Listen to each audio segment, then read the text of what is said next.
আসসালামু আলাইকুম, this is Lamia Yusuf. হালকেনস্টাইনের পক্ষ থেকে আপনাদের সবাইকে স্বাগতম।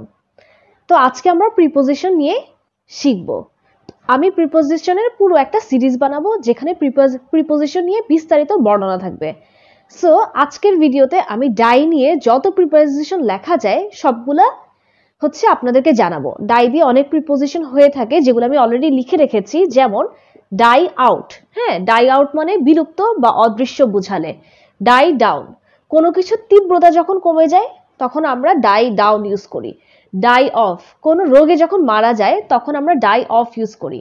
ডাই বাই, যখন কেউ দুর্ঘটনা বা ইচ্ছাকৃতভাবে মারা যায় তখন আমরা ডাই বাই ইউজ করি। ডাই ফর, দেশ বা কোনো মহৎ উদ্দেশ্যে মারা গেলে আমরা ডাই ফর ইউজ করি। ডাই ফ্রম, অতিরঞ্জিত, আঘাত বা ক্ষতের মাধ্যমে মারা গেলে আমরা ডাই ফ্রম ইউজ করি। ডাই টু, বাধ্য হয়ে মারা গেলে আমরা ডাই টু ইউজ করে থাকি। ডাই ইন, যুদ্ধ, অভাব অথবা শান্তির কারণে মারা গেলে আমরা ডাই ইন ইউজ করে থাকি। ডাই অফ, আকস্মিক অথবা তীব্র বা একে একে মারা গেলে আমরা সেটার ক্ষেত্রে ডাই অফ ইউজ করি। ডাই অ্যাওয়ে, ক্ষীণ হয়ে বা মিলিয়ে গেলে আমরা ডাই অ্যাওয়ে ইউজ করি। হ্যাঁ, আর ডাই থ্রু, অবহেলার কারণে যদি মারা যায় তাহলে আমরা ডাই থ্রু ইউজ করে থাকি। তো এখন আমরা তো দেখলাম যে কিভাবে die out, die down, die off, die by এগুলো দিয়ে কি বোঝায় এগুলো তো আমরা দেখলাম, কিন্তু শুধুমাত্র এগুলো জানলেই তো হবে না, আমাদের তো জানতে হবে এগুলো দিয়ে কি কি এক্সাম্পল আছে। আমি যদি এক্সাম্পল গুলো দেই তাহলে তো আপনাদের কাছে পুরো ব্যাপারটা ক্লিয়ার হয়ে যাবে, তাই না? তাই এখন আমি প্রত্যেকটা দিয়ে একটা একটা করে এক্সাম্পল দিব ব্যাপারটা ক্লিয়ার করার জন্য। তো আমরা এখন দেরি না করে এক্সাম্পলে চলে যাই। আমি এখানে কয়েকটা সেন্টেন্স লিখে রেখেছি, যেমন the man died dash over eating, she died dash the injury. এখন আমরা এখানে ফ্রম ইউজ করব, ফর ইউজ করব, টু ইউজ করব, কি ইউজ করব সেটাই এখন দেখার বিষয়। যেমন the man died dash over eating, যখন কেউ অতিরঞ্জিত কারণে অথবা আঘাত অথবা ক্ষতের কারণে মারা যাবে তখন আমরা ফ্রম ইউজ করে থাকি। তো ওভার ইটিং এ কি মানুষ কি নর্মালি মারা যায়? বেশি খেতে খেতে তো মানুষ নর্মালি মারা যায় না। মানুষ নর্মালি মারা যায় অ্যাক্সিডেন্টে অথবা কোনো বড় কোনো রোগে মারা যায়। ওভার ইটিং এ তো মানুষ নর্মালি মারা যায় না। তো এটা একটা অতিরঞ্জিত কারণ, যেহেতু এটা অতিরঞ্জিত কারণ তাই আমরা এখানে ফ্রম ইউজ করব। কারণ আমরা তো পড়েছি তাই না যে ডাই ফ্রম কখন হয়? যখন কেউ অতিরঞ্জিত কারণে মারা যায়। সো এখানে কি হবে? The man died from over eating. হ্যাঁ, ফ্রম ওভার ইটিং হবে। তারপর এখন সেকেন্ড এক্সাম্পলে চলে যাই। She died dash the injury, যখন কোনো মানুষ আঘাত বা ক্ষতে মারা যাবে তখন কি হবে? ফ্রম হবে। ইনজুরি একটা আঘাত না, মানে ইনজুরি মানেই তো আঘাত, তাহলে এখানে কি বসবে? অবশ্যই ফ্রম বসবে। She died from the injury. তারপর হি ডাইড ড্যাশ হাঙ্গার, সে খাবারের অভাবে মারা গিয়েছে। নর্মালি কেউ খাবারের অভাবে মারা যায় না, ঠিক আছে? নর্মালি মানে খুব কম মানুষ মারা যায়, যেমন সিরিয়ার মানুষ খাবারের অভাবে মারা যাচ্ছে, তাই না? খাবারের অভাবে মারা যায়, গরিবরা মারা যায়, বাট মানুষ নর্মালি তো খাবারের অভাবে মারা যায় না। তো এটা একটা অতিরঞ্জিত কারণ, যেহেতু এটা অতিরঞ্জিত কারণ তাই আমরা এখানে কি ইউজ করব? ফ্রম ইউজ করব, তাই না? He died from hunger. হ্যাঁ, হি ডাইড ফ্রম হাঙ্গার। তারপর আমি আরেকটা এক্সাম্পল লিখেছি, Anas died dash over exercise. অতি মাত্রায় কি শারীরিক চর্চা বা শরীর চর্চা করার কারণে, অতিমাত্রায় শরীর চর্চা করার কারণে আনাস মারা গিয়েছে। হ্যাঁ, এখন কথা হচ্ছে শরীর চর্চা মানে বেশি ব্যায়াম করতে করতে কি কেউ কি নর্মালি মারা যায় না? নর্মালি তো মারা যায় না। তো এটাও একটা অতিরঞ্জিত কারণ। অতিরঞ্জিত কারণ অবশ্যই, মানে বেশি ব্যায়াম করতে করতে মারা গিয়েছে, তো এটাও একটা অতিরঞ্জিত কারণ। সো আমরা কি লিখতে পারি? Anas died from over exercise. Anas died from over exercise. ঠিক আছে, এখন এই তো চারটা এক্সাম্পল হলো ফ্রম দিয়ে। এখন কেউ যদি রোগে মারা যায়, রোগে কেউ মারা গেলে তখন আমরা ইউজ করি ডাই অফ। রোগে মারা গেলে আমরা ইউজ করি ডাই অফ, তাই না? One of my uncle died dash malaria. Malaria একটা রোগ না? হ্যাঁ, ম্যালেরিয়া একটা মশার মাধ্যমে একটা রোগ হয়। সো ম্যালেরিয়া একটা রোগ। তো ম্যালেরিয়া যেহেতু রোগ, এখানের মধ্যে কি বসাবো? অবশ্যই অফ বসাবো। তো one of my uncle died of malaria. হ্যাঁ, তারপর লামিয়া ডাইড ড্যাশ কলেরা। তো কলেরাও তো একটা রোগ, তো লামিয়া ডাইড অফ কলেরা হবে, অবশ্যই অফ হবে, তাই না? তারপর আছে সাবিলা ডাইড ফিভার। হ্যাঁ, সাবিলা কলেরায় জ্বরে মারা গিয়েছে। তো জ্বর একটা উপসর্গ। উপসর্গ তো উপসর্গ মানে কি? রোগের কাছাকাছি, তাই না? উপসর্গ রোগ একই টাইপের, রোগের লক্ষণই তো উপসর্গ। So Sabila died of fever. হ্যাঁ, সাবিলা ডাইড অফ ফিভার হবে। সো এটা একটা রোগ অথবা উপসর্গ। এই তো যখন কেউ অতিরঞ্জিত কারণে অথবা ক্ষতের কারণে অথবা ব্যথার কারণে মারা যাবে তখন আমরা ফ্রম ইউজ করব। যখন কেউ রোগে মারা যাবে আমরা অফ ইউজ করব। আমি এখন ডাই দিয়ে আরো কয়েকটা এক্সাম্পল দেখাবো, ঠিক আছে? তো আমি এখানের মধ্যে লিখে রাখলাম কয়েকটা সেন্টেন্স, যেমন the noise of the car died dash in the distance, মানে একটা গাড়ির যে সাউন্ড আছে সেটা দূরত্বের সাথে মিলিয়ে গেছে। এখানের মধ্যে সেন্টেন্সটা দিয়ে এটাই বোঝানো হচ্ছে যে একটা গাড়ির যে সাউন্ড আছে সেটা দূরে যাইতে যাইতে মিলিয়ে গেছে। তো ডাইড, সো এখানের মধ্যে আমরা কি ইউজ করতে পারি? মিলিয়ে যাওয়া। এটার জন্য আমরা কি ইউজ করব? ডাই অ্যাওয়ে না? তো এখানের মধ্যে আমাদের ডাই অ্যাওয়ে ইউজ করতে হবে। সো আমরা এখানে ডাইড অ্যাওয়ে ইউজ করব। The noise of the car died away in the distance, দূরত্বের সাথে সাথে গাড়ির যে শব্দ সেটা মিলিয়ে গেছে। এখন আমি আরেকটা সেন্টেন্স লিখে যে 20 people died dash a fire accident, যখন কেউ দুর্ঘটনায় মারা যাবে অথবা সুইসাইড করে মারা যাবে বা ইচ্ছাকৃতভাবে মারা যাবে তখন আমরা বাই ইউজ করব। হ্যাঁ, যখন কোনো কেউ দুর্ঘটনায় মারা যাবে অথবা সুইসাইড করে মারা যাবে তখন আমরা বাই ইউজ করব। তো এখানে আমাদের ফায়ার অ্যাক্সিডেন্ট মানে একটা কিসের কারণে, আগুনের যে দুর্ঘটনা সেটার কারণে মারা গিয়েছে। তো এখানে আমরা কি ইউজ করব? অবশ্যই বাই ইউজ করব। 20 people died by a fire accident. হ্যাঁ, তারপর আরেকটা সেন্টেন্স লিখেছি যে she died dash his country, সে তার দেশের জন্য মারা গিয়েছে।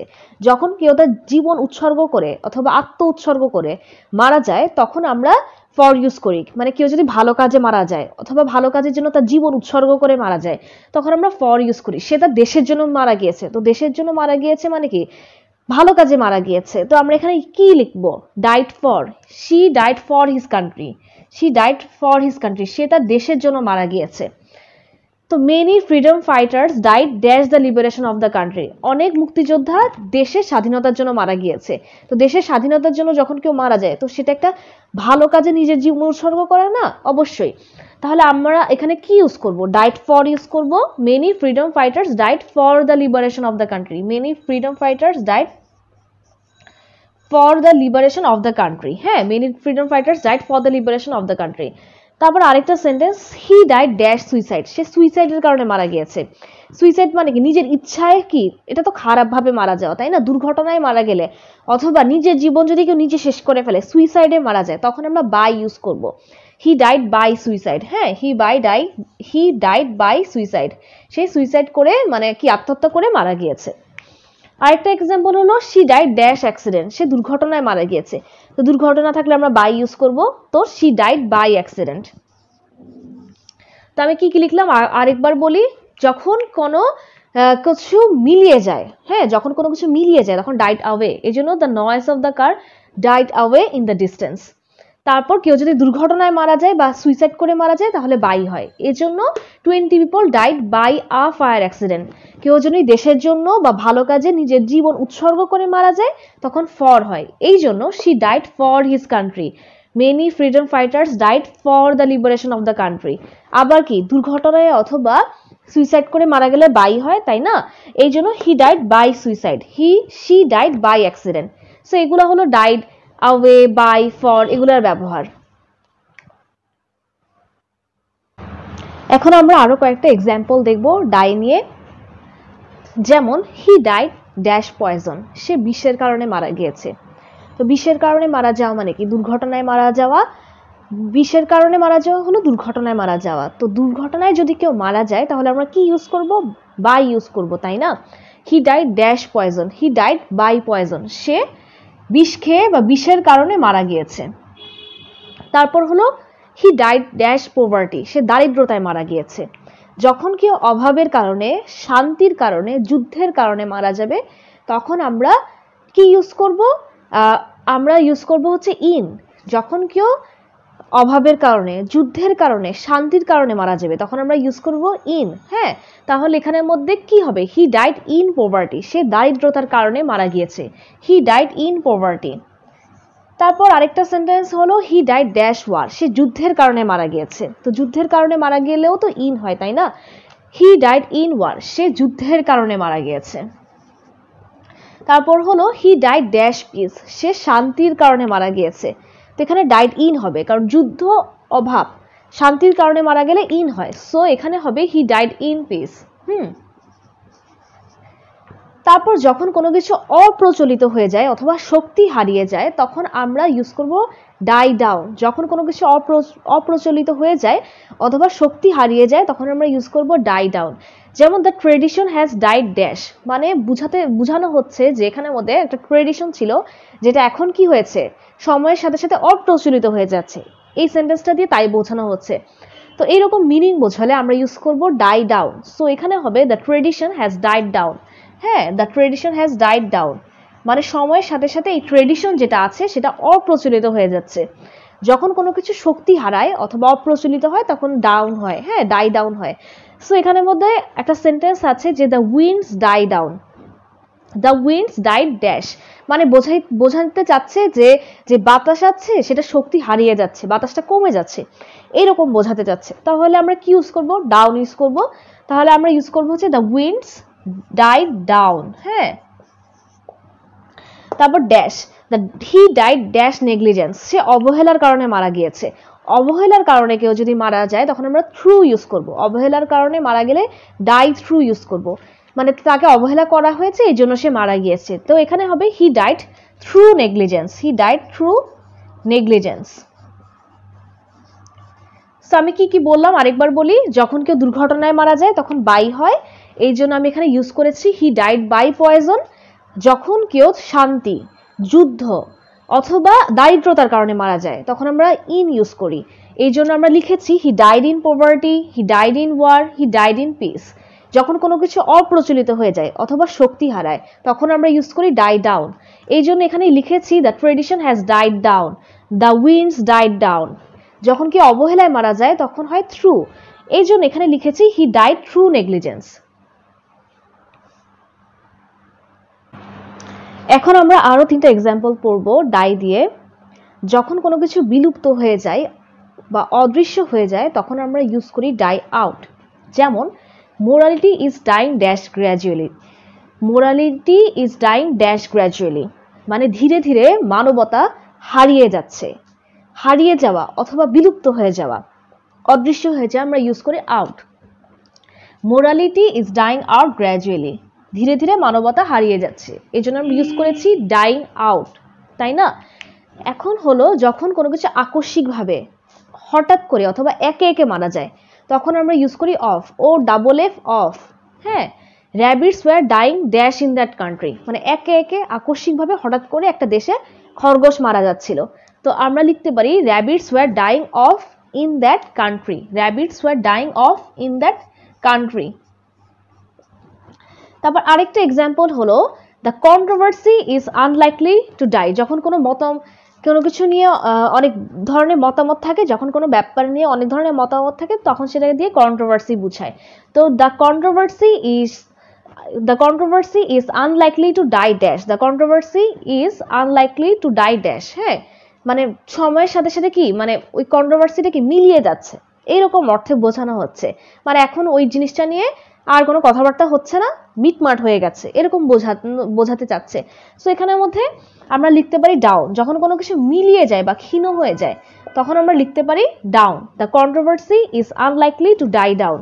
তো আমি কি বললাম, যখন কোনো কিছু বিলুপ্ত হয়ে যায় বা অদৃশ্য হয়ে যায় তখন আমরা ইউজ করে থাকি আউট, এই জন্য আমি এখানে লিখেছি morality is dyeing out gradually.